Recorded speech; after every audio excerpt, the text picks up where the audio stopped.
Alors bonjour à tous, j'espère que vous allez bien. Dans cette vidéo, on va parler des notifications push sur Flutter et du coup plus largement sur iOS donc et Android et aussi sur tous les autres écosystèmes que vous allez pouvoir cibler. On va du coup essentiellement parler du service de Firebase, c'est le Cloud Messaging qui vous permet aujourd'hui en fait d'envoyer des notifications, des messages du coup sur quasiment toutes les plateformes qui existent, à savoir le web, le mobile et aussi les logiciels de bureau pour PC et Mac. Alors en fait là je viens de publier, de sortir en fait le dernier tuto de la formation Flutter Academy qui est donc consacré aux notifications push et vraiment ciblé sur le service donc de Firebase, le Cloud Messaging. Dans cette vidéo on va parler du coup un peu de l'aspect technique mais aussi de l'aspect stratégique en fait des notifications push qui ont littéralement explosé depuis plus d'une dizaine d'années, en fait depuis que les applications mobiles existent, depuis que les environnements de développement mobile existent, donc on va essentiellement parler de Android et de iOS, et en fait de toute la stratégie qu'on peut retrouver dans les grands groupes qui utilisent parfaitement bien en fait ce genre de notifications là. On va parler du coup de Instagram, de Facebook, pourquoi pas aussi de YouTube, de tous ces réseaux sociaux là, mais aussi par exemple d'applications de e-commerce comme Amazon qui peuvent l'utiliser aussi avec moins de stratégie, mais surtout on va parler en fait de ciblage de vos utilisateurs. Alors ce que je peux vous dire aussi, c'est que ce service-là de Firebase, qui est multiplateforme par définition, hein, il va vous permettre de faire des notifications sur iOS, Android et aussi les autres plateformes, et bien ce que vous allez pouvoir faire en fait, c'est cibler déjà très facilement en fait des utilisateurs. Moi, ce que je vous montre dans le tuto, bon, évidemment, il y a tout un travail sur la configuration iOS, Android, Flutter, Firebase, et en fait, ce que je vous montre, c'est comment permettre en fait à l'utilisateur de s'abonner à ce que Firebase appelle des topics, donc des thématiques en fait qu'il va pouvoir suivre et donc pour lesquelles il va pouvoir recevoir des notifications. Donc là, moi, je prends deux exemples de thématiques. On va prendre les thématiques Flutter et Firebase et en fonction de ses abonnements, de ses paramètres qu'il a sauvegardés, eh bien, on va pouvoir lui envoyer des notifications sur des thématiques comme Flutter et d'autres pour Firebase en fait. Bon, l'idée c'est que là on parle de thématiques, ça aurait pu être encore une fois l'automobile, le sport, un type d'article qui les intéresse. Si on prend l'exemple d'Amazon, en fonction évidemment de votre historique d'achat ou de votre historique de navigation, eh bien Amazon va pouvoir vous envoyer des notifications ciblées sur certains produits, sur certaines promotions qu'il peut y avoir à n'importe quel moment, d'accord? Donc là, si on revient un peu sur la stratégie qu'il existe autour en fait des notifications push, moi ce que je trouve intéressant, c'est que Firebase en fait classe cette fonctionnalité-là, ce service-là, dans ce qu'ils appellent les engage, les engagements en fait. Comment est-ce qu'on peut engager en fait ses utilisateurs? Le principal objectif en fait d'une notification, c'est pas forcément d'alerter, c'est surtout en fait d'engager l'utilisateur dans l'application. En fait, il faut savoir que dans la plupart des applications, aujourd'hui, on a une section qui est consacrée en fait aux notifications. Donc la plus célèbre, ça pourrait être celle de Facebook ou de Instagram. On a carrément une page qui est dédiée donc à toutes les notifications qu'on peut recevoir. Et très souvent, c'est une des premières choses que les gens font quand ils ouvrent Instagram, quand ils ouvrent Facebook, par exemple. Là, je prends ces deux réseaux sociaux-là, il y en a d'autres évidemment. Eh bien, on va aller voir ces notifications parce qu'on a ce besoin toujours d'aller voir ce qu'il y a de nouveau et donc de fermer plus ou moins, de voir et d'ouvrir en tout cas toutes les notifications, tous les messages qu'on peut avoir.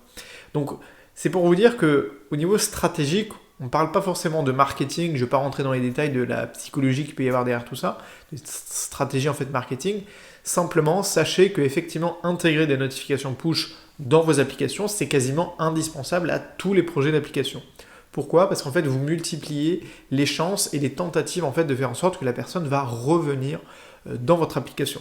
Donc nous, l'idée, c'est que pour le moment, c'est vraiment le premier tuto que je propose sur le Cloud Messaging. Donc c'est vraiment ciblé sur le service de Cloud Messaging. C'est-à-dire que là, on envoie en fait des notifications qu'on va pouvoir cibler ou non, mais depuis la console en fait de Firebase. Donc on écrit le titre de la notification, le texte, et on peut rajouter éventuellement une image que la personne va pouvoir ouvrir ou afficher en grand. Et donc ça vient enrichir en fait la notification.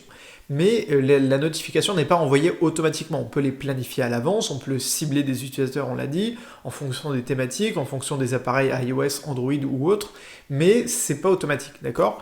Donc ce que je ferai dans un prochain tuto, et notamment dans le cadre aussi des ateliers Flutter, c'est que je vous montrerai comment le faire avec les Cloud Functions. Donc les Cloud Functions, c'est un autre gros service très important en fait de Firebase qui vous permet notamment de créer du code, d'exécuter du code en back-end en fait de votre application, et donc qui va pouvoir par exemple envoyer une notification lorsqu'un utilisateur envoie un message, par exemple dans un chat, ou alors lorsque un nouveau tuto ou article de news vient d'arriver, on veut pouvoir l'envoyer globalement à tous les utilisateurs qui suivent cette notification-là ou cette thématique-là. Donc les Cloud Functions vont permettre de travailler très facilement en fait avec Firebase Messaging pour gérer de manière automatique en fait les notifications. Donc vous avez tout intérêt en fait à intégrer ce genre de campagne de notification dans vos applications. Ça va pas forcément à être très complexe au début. Si vous prenez des applications de chat, on n'est pas sur des notifications qui vont être très compliquées. C'est tout simplement, on envoie la notification de message lorsque une personne reçoit un message. Si vous prenez Messenger, WhatsApp ou toutes les autres messageries, c'est quasiment dans tous les cas, on va avoir à gérer ce genre de notification-là. Donc ça va dépendre évidemment de la nature en fait, du projet que vous êtes en train de développer. Mais dans la majorité des cas, il peut être intéressant aussi de développer la fonctionnalité des notifications parce que ça va multiplier en fait l'engagement de vos utilisateurs à travers votre application. Il existe aussi en fait d'autres packages. Pour l'instant, je ne montre pas comment les utiliser, mais vous pouvez par exemple, il y a plein d'applications aussi qui le permettent, de se paramétrer soi-même des notifications à envoyer. Il y a beaucoup d'outils, par exemple, de productivité ou d'agenda en fait dynamique qui vont vous permettre en fait de vous créer vos propres notifications et de les paramétrer directement dans l'application, notamment quand on utilise ici Flutter, c'est tout à fait possible. Il y a différents packages qui existent, il y en a un qui existe qui est très connu qui vous permet de gérer ça. Donc vous pouvez dire, je veux recevoir une notification tous les jours à telle heure pour me dire par exemple d'aller faire du sport ou que je dois aller me coucher. Bon, ça dépend évidemment du développement en soi de l'application, mais c'est tout à fait possible et ça arrive très souvent, encore une fois, dans le cadre des applications de productivité ou de suivi en fait des agendas personnels. Là, la différence avec Firebase et notamment par la suite les Cloud Functions qu'on va intégrer, c'est que vous pouvez en fait associer des notifications à quasiment n'importe quel type d'événement. Ça peut être par exemple la personne a envoyé un message, mais ça peut être n'importe quelle autre interaction pour laquelle vous voulez en fait notifier en fait votre utilisateur. Donc pour résumer en fait moi ce que je montre pour le moment en fait dans le premier tuto là qui est dédié à cette fonctionnalité là dans la Flutter Academy, c'est comment est-ce qu'on configure iOS et Android avec une application Flutter pour pouvoir recevoir des notifications de Firebase, sachant que pour Android c'est très facile à configurer, pour iOS il y a un petit peu plus de travail au niveau des certificats, des profils, des clés, etc. qu'on va devoir paramétrer, générer pour en fait associer le Firebase Cloud Messaging au service en fait équivalent qu'on a sur Apple, c'est la Apple Push Notification Service. Et donc on va connecter ces deux services-là pour les faire fonctionner. Et en fait on va convertir nos messages issus de Firebase en notification push pour iOS et pour tout l'environnement en fait d'Apple. Donc moi je vous montre comment faire ça étape par étape, tout est détaillé en vidéo et à l'écrit. Et ensuite ce qu'on fait c'est que je montre en fait la fonctionnalité d'abonnement en fait à des topics, à des thématiques. Et donc je vous prends l'exemple d'une petite application où on stocke en local mes préférences. Donc pour l'instant on propose que 2 thématiques, donc c'est Flutter ou Firebase. Et si vous vous abonnez aux deux, vous allez recevoir toutes les campagnes de notifications et d'envoi en fait de messages global depuis Firebase. Et je vous montre aussi, ça c'est important, comment afficher même quand l'application est ouverte en fait les notifications et comment les récupérer. Ça veut dire que vous pouvez créer très facilement en fait un fil de notifications comme on retrouve par exemple sur Instagram, où vous pouvez aussi revoir toutes les notifications que vous avez reçues en fait par le passé. Ça, il y a pas mal de notifications et d'applications surtout qui s'en servent. Et c'est très facile en fait de récupérer les notifications et de les afficher dans votre application. Sachant qu'en fait pour recevoir normalement une notification, il faut que l'application elle soit fermée ou en tout cas en arrière-plan et donc il faut que vous vous situiez soit sur votre écran d'accueil, soit sur l'écran de verrouillage pour recevoir et visualiser du coup la notification. Donc ça c'est ce qu'on fait à la fin du tuto et encore une fois les 2/3 de la vidéo et du tuto sont consacrés du coup en fait à la configuration des notifications push.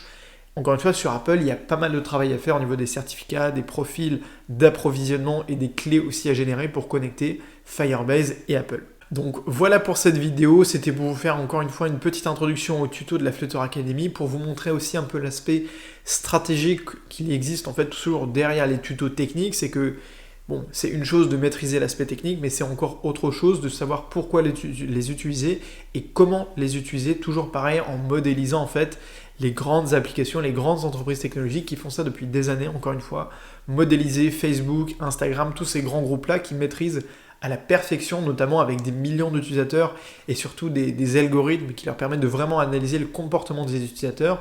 Eh bien, eux, ils sont capables de dire, ok, dans quel cas est-ce que c'est intéressant de générer, par exemple, et de lancer des campagnes, en fait, de messagerie. Donc, si vous êtes intéressé par le développement mobile avec Flutter, vous avez 2 cours gratuits disponibles en description. Il y en a un qui est pour découvrir Flutter et il y en a un autre, c'est pour aller plus loin. C'est le cours gratuit de la Flutter Academy pour vous présenter le programme et pour vous montrer en fait comment vous pouvez vous aussi en fait devenir un expert dans le développement mobile avec Flutter, Firebase pour faire du coup du développement sur iOS et Android. Moi je vous dis à très vite sur la chaîne YouTube et sur le blog et surtout n'oubliez pas de rêver très grand. Allez, salut!